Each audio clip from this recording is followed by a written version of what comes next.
Here's how to paint baseboards when there's wall-to-wall carpeting in a room and the baseboards go right up to the carpet.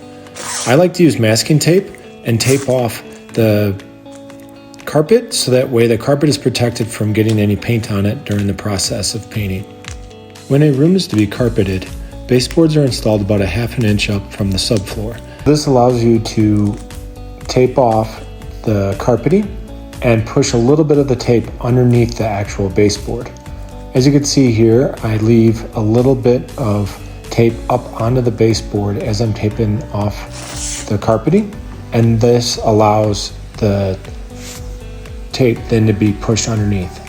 I actually forgot that before you even get started taping off the carpeting, it's important to vacuum off the baseboard and the carpet. So I just backtracked a little bit and showing that step. So now back to taping off the carpet. As I'm going along, you'll see that I do leave probably about 1/8 to maybe 1/4 inch of the tape up onto the very bottom of the baseboard as I'm taping off. Then I take my fingers and I push down the tape so that way it flips underneath the baseboard. And then I use my 5-in-1 to just lightly press the tape down to make sure all of it is underneath the baseboard. Now you've got about 1/4 inch to 1/8 of an inch underneath the baseboard, so that way all of the carpet is protected.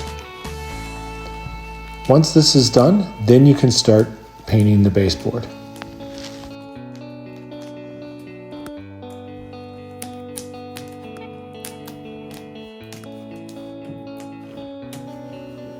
When painting the baseboards, it's important not to flood the tape with a bunch of paint. The tape is meant to be a guide. So as you see here, I am still cutting along the tape. It's okay to get a little bit on there, but I'm not dumping a bunch of paint into the line between the tape and the baseboard. This, again, is just meant to be a protective barrier to make sure that you don't get any paint on the carpet. But you don't want to flood that line, and then it would be much harder to remove. So I'm painting along and still using it as a guide, but making sure I'm not just dumping a bunch of paint from the brush down along that line. I'm still kind of cutting along the tape line. This will ensure, like I said, easier removal once everything is painted.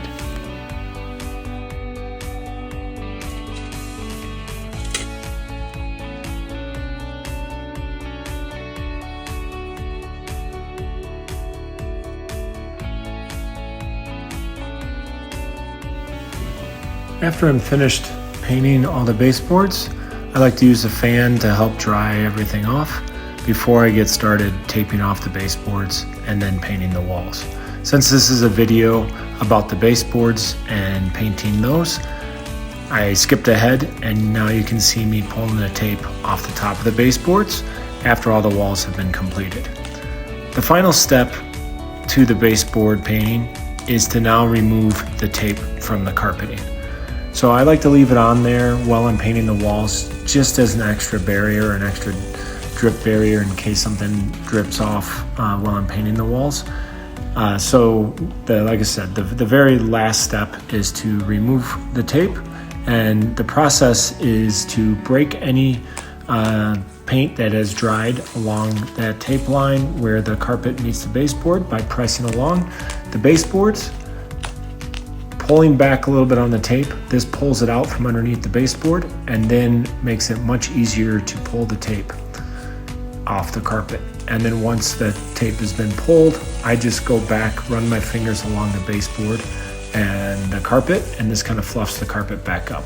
And then you have a perfectly painted line and everything looks good without any drips or paint on the carpeting.